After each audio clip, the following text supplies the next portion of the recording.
Hello అందరికీ. నేను స్వరాళి. ఆమె కథ మూడో భాగం. స్టోరీ కనుక నచ్చినట్లయితే లైక్ చేసి సబ్స్క్రైబ్ చేసుకోవచ్చు కదా ప్లీజ్. ఇక లేట్ చేయకుండా స్టోరీలోకి వెళ్ళిపోదాం. సరే వంశీ, మన ప్రయత్నం మనం చేద్దాం. రేపు తన ఆఫీస్కి వస్తానంది కదా, తన టాలెంట్ ని బట్టే తన ఫ్యూచర్ ఆధారపడి ఉంటుంది అని చెప్పి ఫోన్ పెట్టేసింది శిరీష. శిరీష ఫోన్ పెట్టేసిన తర్వాత కూడా చాలాసేపు వసుధ గురించే ఆలోచిస్తూ ఉండిపోయింది. మరుసటి రోజు వసుధ పెందలాడే లేచి పనులన్నీ పూర్తి చేసుకున్న తర్వాత ఆఫీస్కి వెళ్ళడానికి రెడీ అయింది. శేఖర్ కావాలని ఆ రోజు ఇంట్లో ఉండిపోయాడు. సరిగ్గా వసుధ బయలుదేరే సమయానికి నాకు కాఫీ కావాలి అంటూ ఆర్డర్ వేశాడు శేఖర్.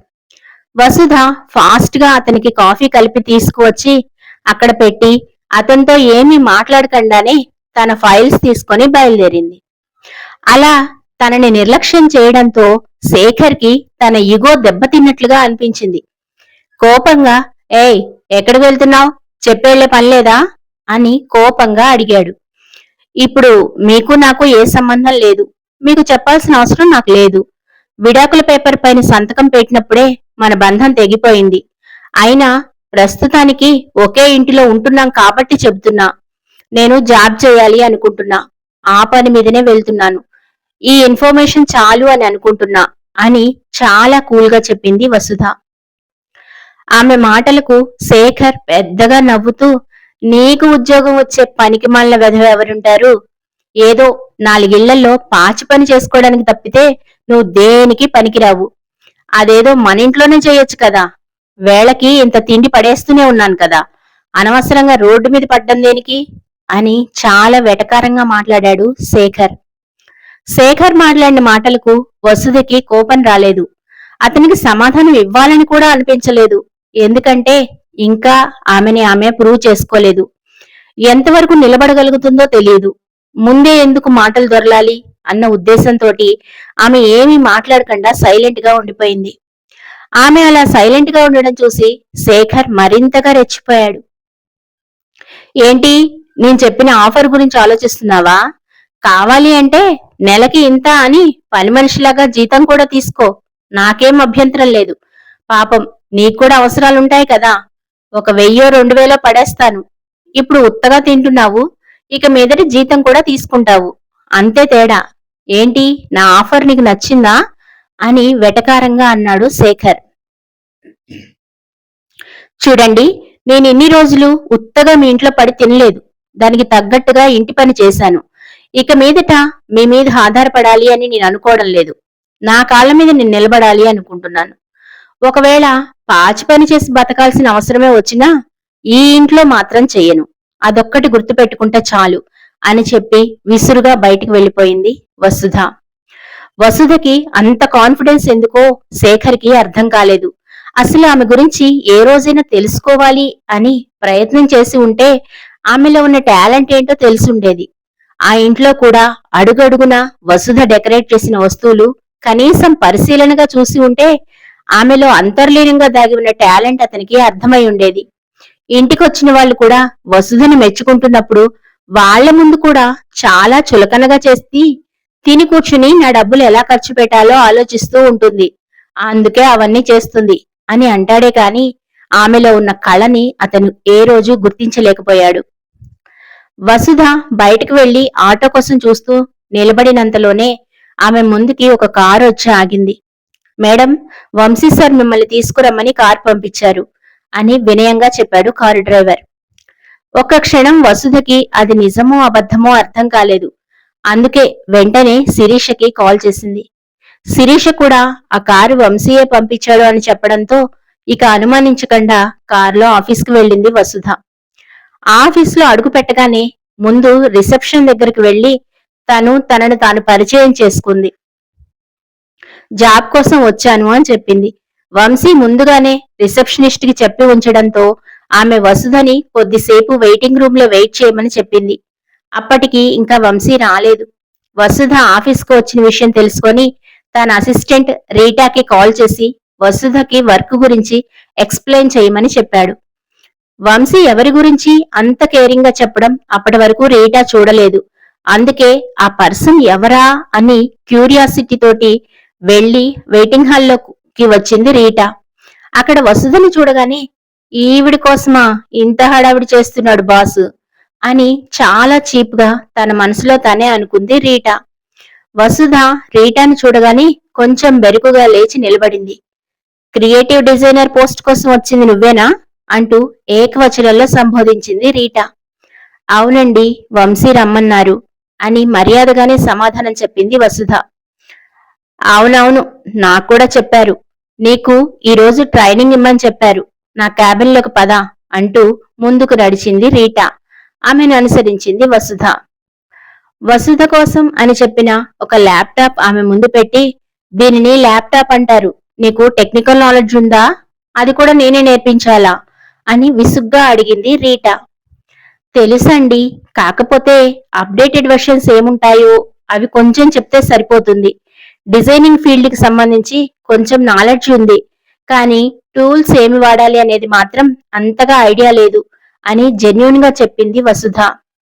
ఏమీ తెలియకుండా ఎక్కడి నుంచి వస్తారో మా ప్రాణాల మీదకి అని విసుక్కున్నట్లుగా అన్నది రీటా. సారీ మేడం, నేను ఫాస్ట్ లెర్నర్ని. ఏదైనా ఇట్టే నేర్చేసుకుంటాను. మిమ్మల్ని అంతగా ఇబ్బంది పెట్టను అని తన తప్పు లేకపోయినా సరే సారీ చెప్పింది వసుధ. వసుధ చెప్పినట్లుగానే ప్రతిదీ వెంటనే నేర్చుకుంటోంది. చాలా ఫాస్ట్ గా అప్డేట్ అవుతోంది. ఆమె తెలివితేటలకి మనసులో ఆశ్చర్యంగా అనిపించినా రీటాకి ఎందుకనో వసుధ నచ్చలేదు. ఆమె మీద విసుక్కుంటూనే అన్నీ నేర్పించడం మొదలుపెట్టింది. కొద్దిసేపటి తర్వాత సెల్ఫ్ గా ఒక డిజైన్ చేయమని వసుధకి చిన్న వర్క్ అప్పచెప్పింది రీటా. వసుధ చాలా జాగ్రత్తగా రీటా చెప్పినట్లుగానే చేసి ఆమెకు చూపించింది. ఆ డిజైన్ నిజానికి చాలా బాగా వచ్చింది. అది చూడగానే రీటా కూడా ఆశ్చర్యపోయింది. ఇంకా వసుధని అనడానికి ఏ అవకాశమూ లేకుండా పోయింది. చూడు, ఇక్కడ కేవలం డిజైన్స్ వేస్తే సరిపోదు. ఏదైనా మీటింగ్స్ ఉన్నప్పుడు అటెండ్ అవ్వాల్సి ఉంటుంది. అందుకే ఇంగ్లీష్ లో కూడా మాట్లాడడం రావాలి. ఇట్లాంటి అవతారంలో ఆఫీస్కి వస్తే కుదరదు. కొంచెం మోడర్న్ గా ఉండాలి. నేను చెప్పేది అర్థమవుతుందా అని ర్యాష్ గా రీటా వసుధతో మాట్లాడుతూ ఉన్నప్పుడే ఆ క్యాబిన్ డోర్ తీసుకుని లోపలికి వచ్చాడు వంశీ. షటప్ రీటా, ఎవరిని పట్టుకుని ఏం మాట్లాడుతున్నావు?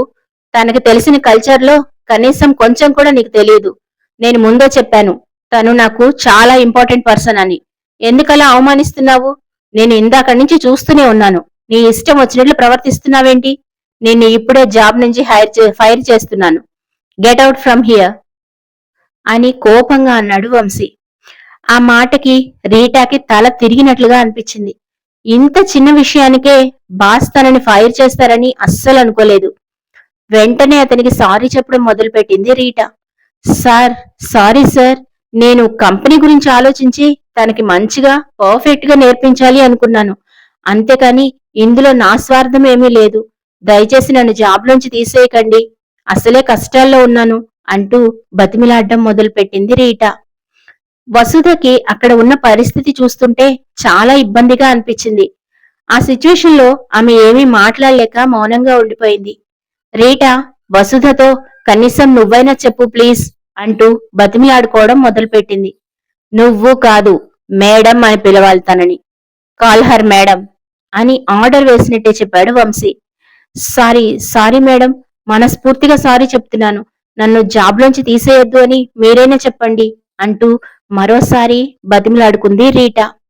వంశీ, వచ్చిన ఫస్ట్ రోజే నా వల్ల ఒకళ్ళకి ఇలా జరిగింది అంటే దాన్ని నేను తీసుకోలేను. ప్లీజ్ మీ డెసిషన్ ని వెనక్కి తీసుకోండి అని చాలా హంబుల్ గా రిక్వెస్ట్ చేసింది వసుధ. కేవలం వసుధ చెప్పడం వల్లనే నీ జాబ్ నీకు వస్తోంది. ఈ విషయం గుర్తుపెట్టుకొని ప్రవర్తించు. ఎవరినైనా సరే మనుషుల్ని వాళ్ళు వేసుకున్న బట్టల్ని బట్టి కాదు, వాళ్ళ టాలెంట్ ని బట్టి రెస్పెక్ట్ ఇవ్వడం నేర్చుకో అని స్ట్రాంగ్ గా వార్నింగ్ ఇచ్చాడు Vamsi. Thank you sir, thank you once again, thank you madam అని చెప్పి అక్కడి నుంచి వెళ్లిపోయింది రీటా. ఆమె వెళ్లిపోయిన తర్వాత వంశీ అక్కడ ఉన్న చైర్లో కూర్చుని వసుధతో ప్లీజ్ టేక్ యువర్ సీట్ వసుధ అని చెప్పాడు. వసుధ కూడా అతని ముందున్న చైర్లో ఇబ్బందిగా కూర్చుంది. బీ ఫీల్ ఫ్రీ వసుధ, ఇది నీ ఆఫీసే అనుకో. ఇప్పుడు చెప్పు, వర్క్ ఎలా అనిపిస్తోంది అని అడిగాడు వంశీ. కొత్త కదా సార్, కొంచెం నేర్చుకుంటే కానీ పర్ఫెక్ట్ కాలేనేమో అని ఇబ్బందిగా అన్నది వసుధ. వసుధ, నన్ను సార్ అని పిలిచి దూరం చెయ్యొద్దు ప్లీజ్. వంశీ అనే పిలువు. నేను నీ క్లాస్మేట్ని. శిరీష ఎలాగో నేను కూడా నీకు అలాగే. మేమందరం నీకు సపోర్ట్గా ఉన్నాము. లైఫ్లో నువ్వు ఎక్కడికి రీచ్ అవ్వాలనుకుంటున్నావో అక్కడికి రీచ్ అయ్యిందాకా మా ఫుల్ సపోర్ట్ నీకుంటుంది. నన్ను కూడా నీ ఫ్రెండ్గా చూడు. ప్లీజ్ దయచేసి సార్ అని మాత్రం పిలిచి దూరం పెట్టద్దు అని రిక్వెస్టింగ్ గా అడిగాడు వంశీ. వసుధ ఒక క్షణం ఆలోచించి అలాగే వంశీ అని నవ్వుతూ అన్నది. హమ్మయ్యా, నాకొక టెన్షన్ తీరిపోయింది. నువ్వు ఎక్కడ నన్ను ఫ్రెండ్ కాదంటావేమోనని భయపడ్డాను. ఇప్పుడు చెప్పు, నీకు ఎంత శాలరీ కావాలి? ఎప్పటి నుంచి రెగ్యులర్ గా జాబ్ కు వస్తావు అని అడిగాడు వంశీ. అయితే మరి ఫ్రెండ్ కి శాలరీ ఇస్తారా ఎవరైనా అని నవ్వుతూ అన్నది వసుధ. అమ్మో, నువ్వు మళ్ళీ ఇలాంటి లాజిక్స్ మాట్లాడుకు. నేను అస్సలు సమాధానం చెప్పలేను. ముందు నేను అడిగిన క్వశ్చన్స్ కి సమాధానం చెప్పు అని అన్నాడు వంశీ. నా గురించి శిరీష నీకు మొత్తం చెప్పే ఉంటుంది కదా వంశీ. ప్రజెంట్ నేను ఆఫీస్కి వచ్చి జాబ్ చేసే సిచ్యువేషన్ లో లేను. మేబీ ఒక 6 months నేను వర్క్ ఫ్రమ్ హోమే చేయాలి అనుకుంటున్నాను. తర్వాత నుంచి ఆఫీస్కి వస్తాను. ఒకవేళ ఈ మధ్యలోనే ఏదైనా జరిగితే చెప్పలేను. ఇక శాలరీ అంటావా, నువ్వు ఈ పోస్ట్ కి అందరికీ ఎలా ఇస్తావో అలానే నాకు శాలరీ ఇవ్వు. దయచేసి నన్ను ఎక్కువగా మాత్రం చూడకు. నా సిచ్యువేషన్ ని అడ్వాంటేజ్ తీసుకొని నేను ఎదగాలి అనుకోవడం లేదు. అలాగే మన ఫ్రెండ్షిప్ కి వర్క్ కి అస్సలు ముడిపెట్టద్దు. వర్క్ విషయంలో నువ్వు అందరితో ఎంత స్ట్రిక్ట్ గా ఉంటావో నా విషయంలో కూడా అలాగే స్ట్రిక్ట్ గా ఉంటాను అంటేనే నేను ఈ జాబ్ లో జాయిన్ అవుతాను. నా మీద అస్సలు జాలి చూపించద్దు. ఎందుకంటే నాకు ఇప్పుడు కావాల్సింది జాలి కాదు, సెల్ఫ్ కాన్ఫిడెన్స్. అదే మీరు నాకు ఇవ్వాలి. అలా ఇవ్వాలి అంటే నా మంచితనం, నాలో ఉన్న మంచి క్వాలిటీస్ మాత్రమే కాదు, నేను నేర్చుకోవాల్సింది కూడా ఏముందో జెన్యున్ గా చెప్పగలగాలి అని తన మనసులో ఉన్న మాట ఖచ్చితంగా చెప్పేసింది వసుధ. వామ్మో, జాబ్ లో జాయిన్ అవ్వడానికి ఇన్ని రిస్ట్రిక్షన్స్ పెడుతున్నావా? జనరల్ గా జాబ్ ఇచ్చేవాళ్ళు కండిషన్స్ పెడతారు, ఇక్కడేంటో రివర్స్ లో వస్తోంది అని నవ్వుతూ అన్నాడు వంశీ.